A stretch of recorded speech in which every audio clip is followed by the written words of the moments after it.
Saya telah cuba untuk masuk ke dalam istana terpencil ini selama lebih 7 tahun dan akhirnya kami berjaya melakukannya.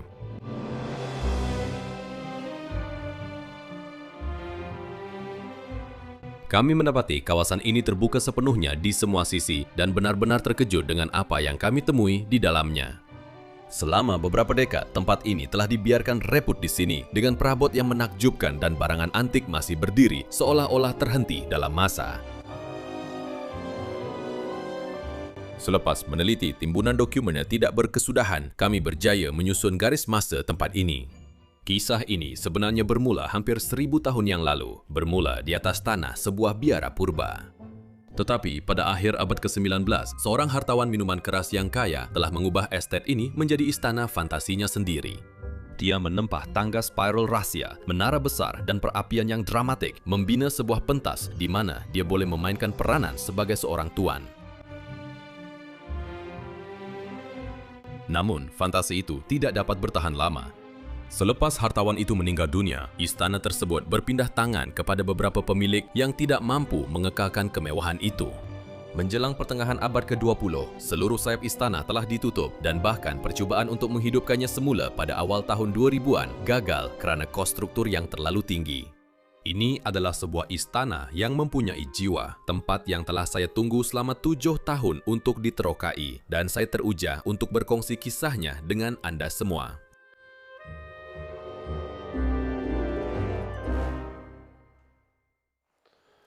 Selamat pagi semua dan selamat datang ke Bros of DK. Dan hari ini saya meneroka seorang diri dan kita berada di utara Perancis. Di belakang saya, apa yang Anda lihat ini ialah sebuah istana neo-gotik abad ke-18 yang dahulunya milik seorang tycoon minuman keras Perancis. Mereka memanggilnya sebagai Tuan Baharu di bandar ini. Apabila beliau datang ke sini pada abad ke-17, beliau membina tempat ini untuk mempamerkan kekayaannya yang luar biasa. Mari kita terokai yang ini. Ia kelihatan menakjubkan di sini dalam kabus pagi. Saya rasa sekarang hampir pukul 8 pagi. Dan memang beginilah saya membayangkan rupa salah sebuah istana seperti ini. Mari kita berjalan-jalan seketika di sekelilingnya pada zaman dahulu, sekitar tahun 1000 di atas asas yang terdapat di bawah istana ini. Dulu tempat ini adalah sebuah biara, tetapi untuk jangka masa yang lama, ia tidak menjadi apa-apa. Dan juga bangsal ladang. Sehinggalah Tycoon Arak datang dan membentuknya menjadi karya agung yang kita lihat hari ini. Saya benar-benar mengagumi menara-menara yang menonjol di hadapan tempat ini. Ia benar-benar sebuah karya agung.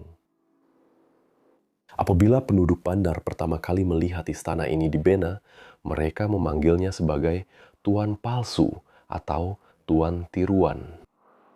Dan mereka langsung tidak mau ada kaitan dengannya. Mereka pikir ia terlalu mewah, terlalu berlebihan, terlalu menjengkelkan. Dan saya faham, kerana bandar yang kita berada hari ini adalah tempat yang sangat kecil.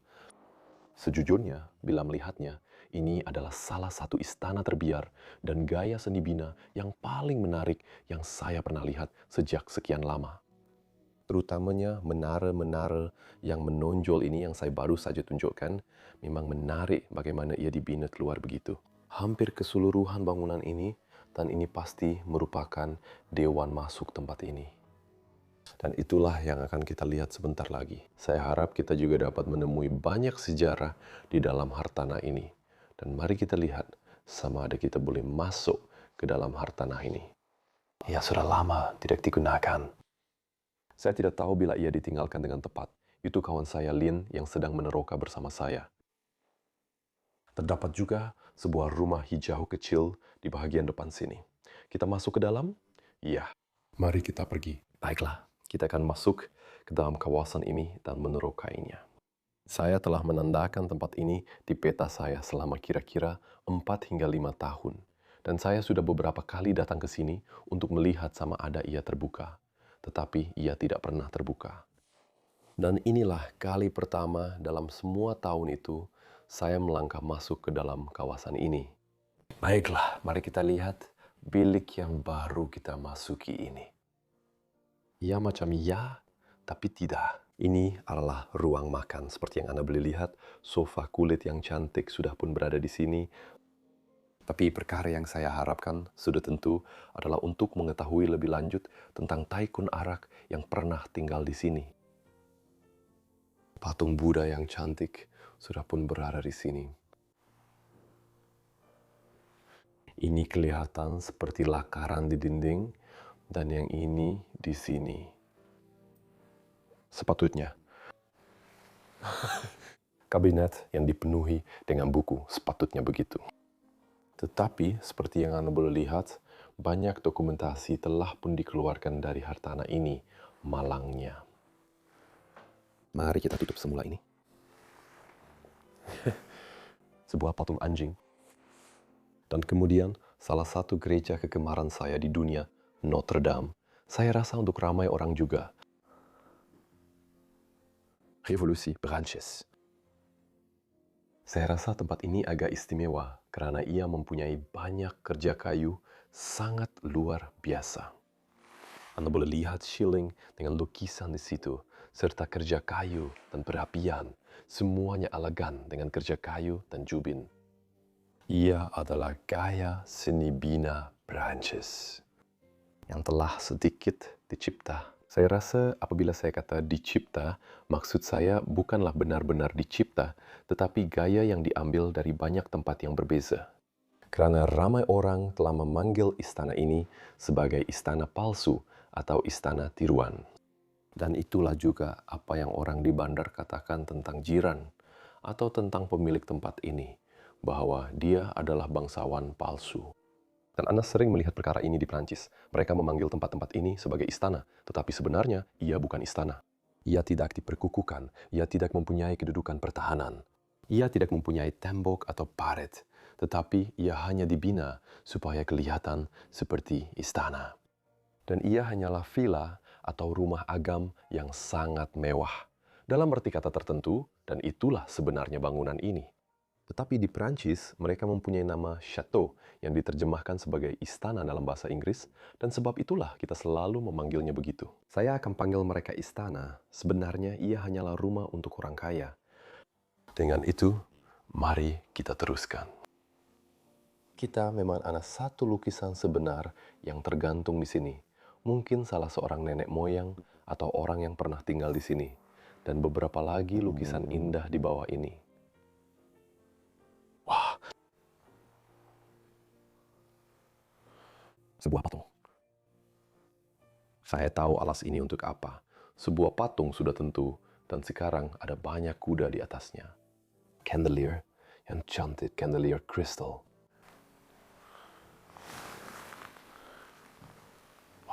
Wah, saya suka lukisan keagamaan di sini. Itu memang karya yang sangat cantik. Dan mari kita lihat juga barangan porselin di dalam kabinet ini. Itu porselin asli, Bavaria, Jerman, cantik, porselin bersalut emas. Pemilik tempat ini agak kaya, tetapi dia tidak tinggal di sini selama-lamanya. Sudah tentu, pada abad ke-19, Tycoon Arak itu sudah meninggal dunia, dan itu memberi ruang untuk penghuni seterusnya. Dan selepas itu, ia tidak lagi mempunyai pemilik yang khusus. Sebaliknya, ia dimiliki secara berselerak dan banyak kali ditinggalkan. Ia juga digunakan sebagai hospital medan semasa Perang Dunia Kedua. Karena kita berada jauh di utara Prancis, dan itu bermakna ia sangat dekat dengan D-Day dan semua pertempuran yang berlaku di sini. Patung-patung dada yang cantik, dan juga sebuah lukisan besar di belakang sana. Sangat indah. Saya juga suka kerusi ini, ya agak istimewa. Baik. Mari kita jangan buang banyak masa lagi di bilik ini, karena ada lebih banyak runtuhan yang menakjubkan. Salah satu perkara paling menarik yang kami sedari semasa meneroka ialah istana ini sebenarnya adalah satu penipuan seni bena yang besar. Walaupun tanah tempat ia berdiri mempunyai sejarah hampir 1000 tahun, bangunan yang anda lihat hari ini sebenarnya adalah set pentas abad ke-19. Tycoon Arak yang membina ini bukan sekadar mahukan sebuah rumah, dia mahu mencipta satu legacy.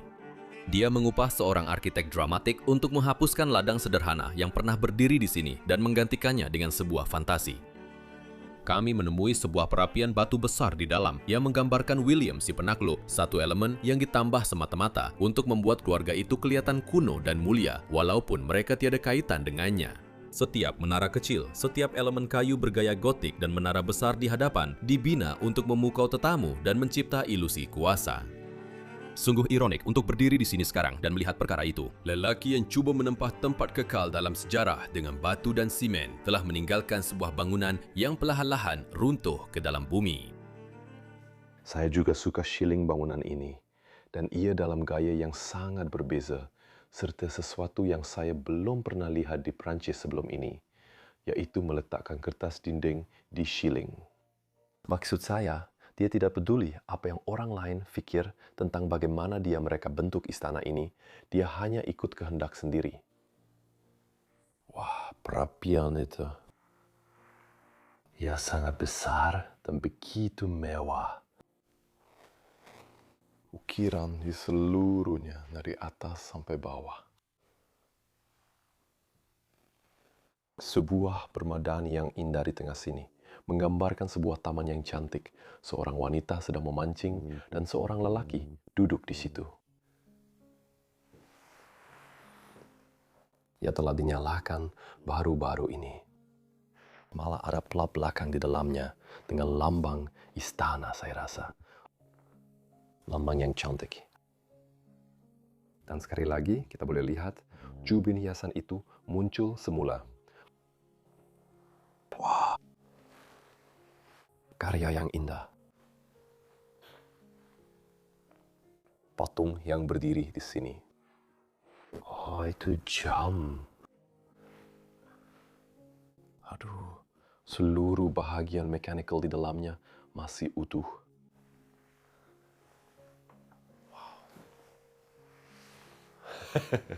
Saya rasa muka dia kelakar. Dia tak ada satu gigi dan dia juga letak rantai kecil di leher dia di sini. Yang ini memang ada nama tertulis Audrey Dupart. Mungkin itu nama yang kita perlu ingat bila kita masuk lebih jauh ke dalam tempat ini. Oh iya, sudah tentu tak boleh lupa television. Dan saya suka anak patung ini, anak patung porselin. Ia sangat bernilai. Ya, kita boleh lihat memang sudah ada kerusakan berlaku di tempat ini. Beberapa pengubahsuaian telah dilakukan pada hartana ini selama bertahun-tahun, tetapi malangnya tidak banyak, dan ini menyebabkan kemerosotan yang kita lihat hari ini. Meja, kerusi-kerusi di sekelilingnya, kerusi berlapik yang cantik. Meja itu juga memang luar biasa. Ia dihiasi dengan mozaik, ukiran yang cantik, lukisan di atasnya. Wah! Ya memang luar biasa. Dengan kabinet lukisan besar di dinding ini yang menggambarkan hutan di belakang tempat ini. Dan di sini tertulis satu lagi nama, I. Seibert. Isabert. Wah, dia memang mempunyai cita rasa dalam pemilihan perabot dan tahu bagaimana untuk mencipta sebuah tempat yang kelihatan hampir seperti mitos. Baiklah, bilik yang sangat cantik dan itu membawa kita ke lorong tempat ini yang juga agak menakjubkan, saya boleh katakan, direka dengan sangat indah, terutamanya di ujungnya. Di sana Anda akan nampak tangga, tapi di sini pada permulaan terdapat beberapa pelan bangunan dan lukisan di dinding. Saya pikir, oh ini mungkin gambaran biara yang pernah wujud di sini pada tahun 1100-an dahulu. Wah, 900 tahun yang lalu. Itu sudah pasti bukan istana ini. Yang ini ada motor padanya. Ia lebih kepada istana berkubu, seperti istana sebenar, seperti yang kita katakan. Dan di sini kita dapat lihat beberapa lukisan tentang pertempuran dan peperangan. Memang saya sangat suka. Lihat nama di sini, Jean Bermode.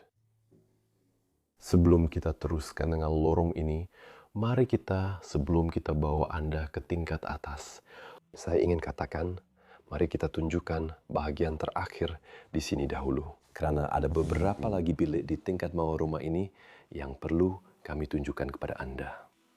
Saya memang percaya akan perkara itu. Di sebelah sini, inilah permulaan rumah hijau. Ini adalah pintu masuk ke rumah hijau. Dan Anda boleh lihat, ia juga sudah dipasang rangka. Di sini, bangunan ini perlahan-lahan semakin merebut. Tapi ya, saya perlu berundur beberapa langkah dan biarkan Anda menikmati keindahan yang kita lihat di sini. Di siling tempat ini, ia juga agak gelap di sini. Saya harap ia dapat dilihat melalui kamera. Tahap perincian dan ukiran yang luar biasa, serta karya seni ini memang sukar untuk dibayangkan. Satu perkara yang saya benar-benar suka ialah patung kepala yang dihasilkan di sini. Ya, ia hanya diperbuat daripada kayu. Memang luar biasa. Dan di bagian tepi ada duyung-duyung tergantung di situ. Memang betul-betul menakjubkan. Jadi Henry Jacquelin, beliau adalah arsitek tempat ini. Dan saya baru saja buat semakan fakta sejarah sekali lagi, dan sebenarnya tempat ini bukanlah sebuah istana pada mulanya. Jadi, dahulunya, ia adalah sebuah rumah agam. Dan semua menara serta bahagian yang menonjol telah ditambah antara tahun 1895 dan 1900. Siling ini memang mengingatkan saya banyak tentang pertukangan Itali, tetapi juga pertukangan Portugis. Dan jika Anda ingin melihat video tentang tempat-tempat Itali dan Portugis itu, pastikan Anda klik pautan di atas ini. Kami ada senarai main untuk kedua-duanya. Dan kami mengembara ke seluruh dunia untuk meneroka tempat-tempat ini dan menunjukkan kepada Anda seni bina serta sejarah yang indah ini. Mari kita lihat dengan lebih dekat perapian di sini. Anda boleh lihat ada jubin biru pada yang ini, dan gaya jubin tersebut kelihatan agak zaman pertengahan. Ia mempunyai rupa zaman pertengahan yang sangat teliti pada figura-figura yang telah dilukis. Di dalam perapian itu juga terdapat plat belakang yang mempunyai mahkota di atasnya. Dan mahkota biasanya hanya dikhaskan untuk orang yang mempunyai status bangsawan atau yang berafiliasi dengan rumah diraja Prancis. Dan saya tidak pikir Raja Arak ini atau orang-orang yang datang selepasnya mempunyai apa-apa kaitan dengan mahkota Prancis. Pintu masuk yang cantik di sini. Itu adalah hasil ukiran yang luar biasa. Mari kita biarkan ia pergi ke sana. Oh, wow. Ada satu dunia baru di belakang sini. Dengan artefak dan segala-galanya. Malah sekeping gulungan kertas dinding masih ada di sini. Itulah kertas dinding yang kita lihat di sini. Dan ia memang melekat kuat, memang kukuh. Kertas dinding yang cantik. Kita juga ada pinggan di sini di atas pintu. Dan lihat juga ukiran pada tangga di sini. Saya tak tahu apa yang berlaku pada tempat ini. Tengoklah, semuanya nampak seperti disusun, sedia untuk diubah suai. Maksud saya, di sini pun ada tangga lipat berdiri, dan ada peralatan di merata-rata tempat. Maksud saya, semua ini masih baru dalam kotak dan belum pernah digunakan. Jadi mereka memang betul-betul berusaha keras untuk mengubah suai tempat ini. Dan seperti yang Anda boleh lihat, sudah beberapa kali cobaan dilakukan, tetapi tiada siapa yang benar-benar berjaya melakukannya. Ini adalah dapur tempat ini. Ada beberapa lukisan di sana juga. Maksud saya, semua bilik masih lagi cantik. Jika Anda berada di beberapa bilik, abaikan semua sampah dan kekotoran. Itu adalah dapur kecil yang sangat cantik di sini. Peralatan yang sangat ringkas di bawah sini, dan penyedut asap yang cantik di atas sini. Baiklah, itu hampir tidak dapat dibezakan apa yang ada pada lukisan itu di sana. Pinggan-pinggan di atas sini masih tersusun rapi.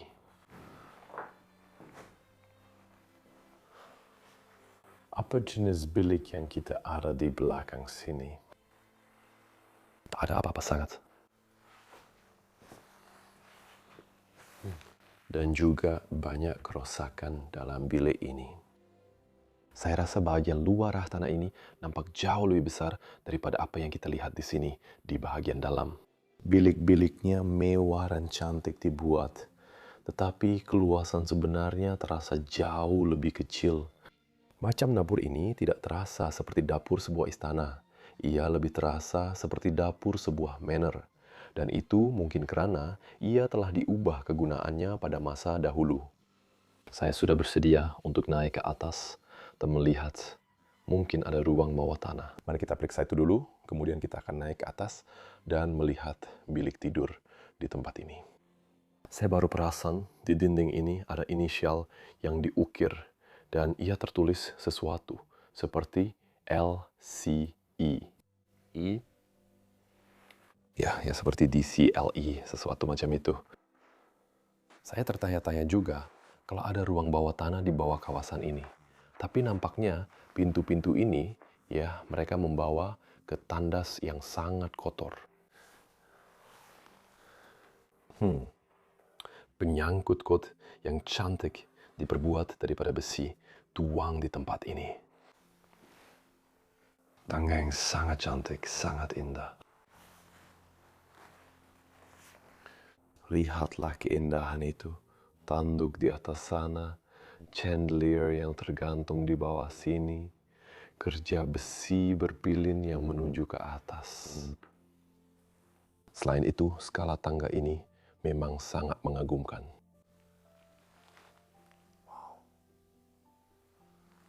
Tingkap kaca berwarna, ya ada beberapa wire jaring kabel di sini dari sistem penggerak lama. Mari kita coba elakkan itu, mari kita naik di sebelah sini. Wah, itu nampak cantik betul. Lampu dinding di sini. Dulu ia dinyalakan dengan lilin, belum dialirkan elektrik. Mungkin pada tahun pengubahsuaian 1895. Juga tingkap kaca berwarna di sana. Bangunan itu semakin rusak. Di mana-mana ada banyak kulat di sini. Seluruh siling sedang pecah-pecah. Mari kita lihat apa yang boleh kita temui.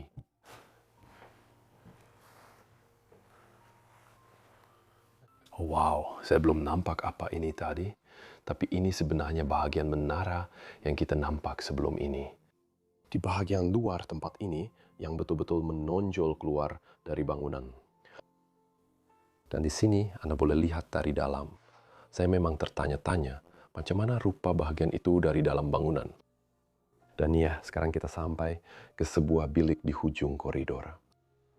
Itu dikatakan salah satu bilik makan di tempat ini.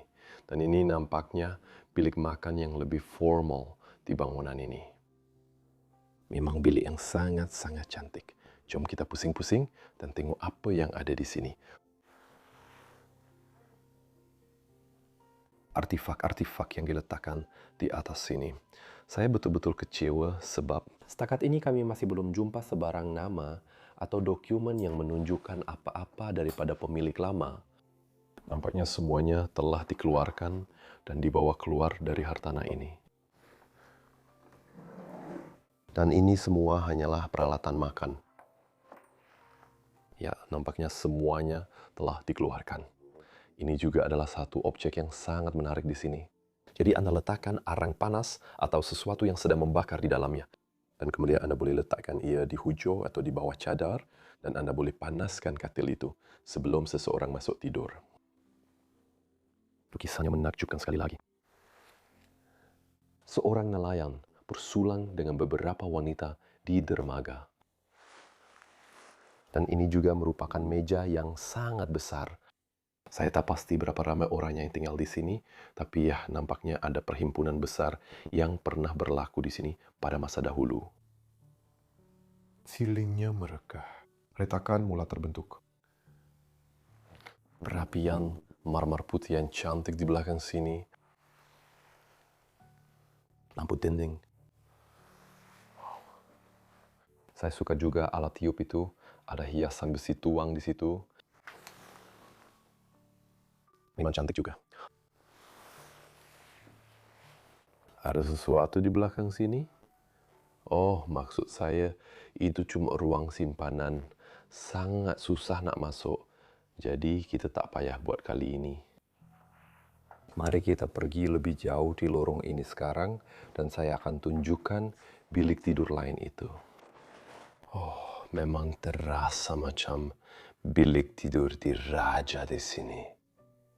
Saya suka katil berlapek kain seperti yang kita lihat di sini. Kain upholstery yang cantik di sekeliling situ. Nah, kepala katil kat sini. Masih dibuat? Saya rasa sangat malang karena kita tak dapat cari apa-apa tentang penghuni lama tempat ini. BC. Ia tertulis begitu. Di sana mungkin sekali lagi inisial orang-orang itu. Dan ukiran serta kerja kayu yang kita lihat di sini juga kelihatan seperti sesuatu yang telah ditambah pada akhir abad ke-19. Ini bukan barang antik. Buku jenis apa yang kita ada di sini? Saya baru perasan yang saya sedang merakam tempat ini tanpa lampu. Buku jenis apa yang kita ada di sini? Pilihan buku VCV. Wah. Semua barang kecil-kecil. Sekarang kita ada medalion besar di sini. Ini nampak seperti medalion hadiah Nobel.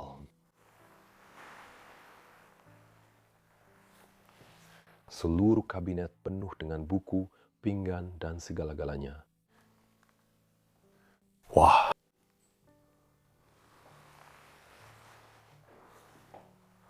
Dan dinding-dindingnya.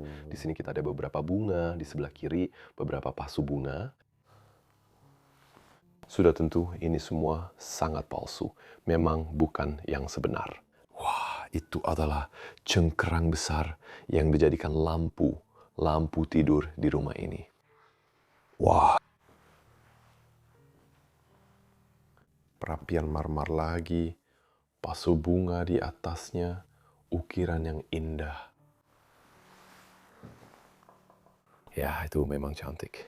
Dan kemudian cermin yang sangat besar di sini, di dinding. Anda boleh tengok diri sendiri pada waktu pagi. Tengoklah barangan Bros of TK yang cantik itu sebelum keluar rumah. Rambut saya masih nampak agak kemas. Saya rasa saya terlupa letak gel pada rambut saya pagi tadi. Dan di sini ada meja, teko, hanya duduk santai dan minum teh. Bilik yang sangat cantik dan menarik. Saya tertanya-tanya, siapa yang tidur di sini? Apa yang kita ada di sebelah sini? Itu Leon. Saya rasa ini dulu adalah bilik persalinan pribadi tempat ini, oke?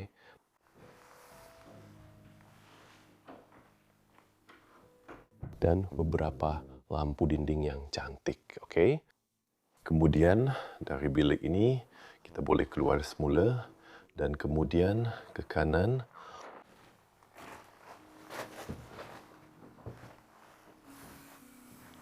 Ini sekali lagi. Oh wow, tengok ni. Ini adalah bilik menara dan ia mempunyai tandas di bawah sini di dalam menara itu yang kita nampak di luar tempat tadi. Sangat menarik. Gambar sebuah istana berkubu, itu adalah istana sebenar semua orang. Itulah yang kita sedang bincangkan. Dan kemudian satu lagi bilik yang cantik di sini, agak kecil sedikit. Masih dibuat dengan truk lagi. Ada lukisan jubin panas di dinding, perapian yang cantik, perapian marmer.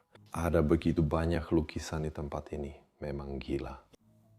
Saya rasa rumah ini sudah ditinggalkan selama kira-kira 30 hingga 40 tahun sekarang. Melihat pada keadaannya dan hakikat bahwa tiada lagi artefak orang yang pernah tinggal di sini. Ada lagi lukisan di bawah sini. Bilik air kecil. Dengan bidet dan sinki. Ya, menakjubkan. Oke, mari kita periksa bilik terakhir di sini, tingkat bawah ini. Di sini kita ada satu lagi lukisan yang cantik, nampak sedikit lebih modern dengan garis-garis. Oh ya, mereka letak lapisan udara di antara dinding dan kertas dinding. Oh, ini bilik kanak-kanak memang cantik. Kertas dinding yang mengelupas. Memang ada beberapa kanak-kanak tinggal di sini. Kerusi sembahyang di bawah sini. Itu sebenarnya kerusi sembahyang yang agak cantik, upholstery yang indah di situ. Wow. Dua wanita di atas kerusi itu. Saya suka susunan di sini. Ya, bilik kecil yang indah. Mari kita lihat apa yang ada di sebalik pintu-pintu ini. Ada cermin di belakang sini. Ya, hebat. Dan di belakang yang ini, ya. Satu lagi kawasan basuh kecil dengan sinki dan bidet. Dan kabinet yang penuh dengan selimut dan bantal.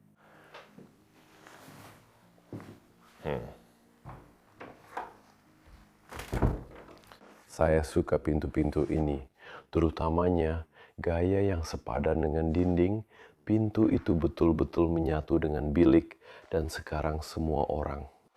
Sudah tiba masanya untuk pergi ke bahagian terakhir istana ini, ke loteng tempat ini. Dan tidak, saya terlepas sebuah bilik di sebelah kiri sini. Saya belum pernah lihat yang ini lagi, yang ini di sini. Saya baru saja cakap, ini adalah, saya hampir terjatuh di sini. Ini adalah boudoir, tapi ini satu lagi bilik tidur yang saya betul-betul terlepas. Lihatlah itu, ia memang nampak seperti bilik hotel. Ia sangat steril, tiada personality atau apa-apa seperti kasut atau pakaian atau apa-apa macam itu dalam bilik ini. Dan itu mengingatkan saya kembali kepada cerita sebenarnya, sebab saya ada baca dalam talian bahwa Hartanah ini telah digunakan sebagai hotel dan B&B untuk agak lama selepas tahun 1980-an. Tidak, malah lebih awal daripada itu. Dan itu menjelaskan kenapa bilik ini pada dasarnya kelihatan seperti bilik hotel. Malah plastik yang menutupi meja sisi katil di sini juga sangat mirip dengan bilik hotel. Maksud saya boleh bayangkan tempat ini menjadi sebuah hotel yang cantik di kawasan ini, yang mungkin menjadi masa depan untuk tempat ini. Saya juga nampak beberapa lembing terletak di sini. Ya, agak cantik. Dan yang ini juga ada perapian dengan cermin di atasnya. Dan banyak artefak. Bilik ini ada sedikit ukiran juga. Oke, boleh keluar semula ke lorong di sini. Sebab inilah tangga yang kita nampak tadi. Menuju keluar dari bilik kayu sepenuhnya yang penuh dengan ukiran itu. Dan ia naik lagi ke tingkat atas rumah ini. Apa yang kita ada di sini? Ini adalah surat kabar pertama yang saya nampak. Dan ini tertulis 30 Oktober 2000. Oke, itu 25 tahun yang lalu. Tapi mungkin rumah ini telah ditinggalkan lebih lama daripada itu. Ini mungkin merupakan quarters para pembantu di rumah ini. Ya, ruang di atas ini sangat sempit. Mari kita berjalan sedikit ke kiri dulu. Mari kita lihat bilik-bilik ini. Ada satu timbunan tilam di sini, satu timbunan tilam Ya, ini memang bilik-bilik untuk para pekerja. Penuh dengan kaca di lantai untuk pekerja dan kaki tangan Hartana ini. Koridor yang sangat panjang membawa ke seluruh loteng. Oh, nampaknya elektrik juga masih berfungsi di atas sini. Ya. Oh ya, Anda sebenarnya boleh melihat ke bawah sini, ke tingkat bawah. Di sini Anda boleh nampak tangga ini dari atas sini. Apa? Ya, beberapa pengubahsuaian besar memang diperlukan di Hartana ini, sudah pasti. Dan kebanyakan bilik di atas ini memang kosong sepenuhnya. Yang ini sedikit lebih mewah, tapi ia lebih kelihatan seperti bilik persalinan dan mungkin ada sesuatu di belakang sini. Tak ada sebenarnya. Oke, ya. Ia adalah sebuah hartana yang sangat menarik, yang saya ingin terokai sejak sekian lama, kira-kira 4 tahun, malah mungkin 4 atau 5 tahun. Dan akhirnya saya berjaya lakukannya. Saya telah melihat bahagian dalam istana itu, dan begitu juga Anda semua. Jadi, jika Anda suka video ini, sila tekan butang suka, langgan saluran ini, dan tulis komen yang baik. Agak malang kerana kita tidak menemui sebarang sejarah tentang pemiliknya di dalam hartana itu sendiri. Tetapi saya rasa kita telah menjalani penerokaan yang menarik. Dan dengan itu, saya akan jumpa Anda minggu depan dalam episod yang seterusnya.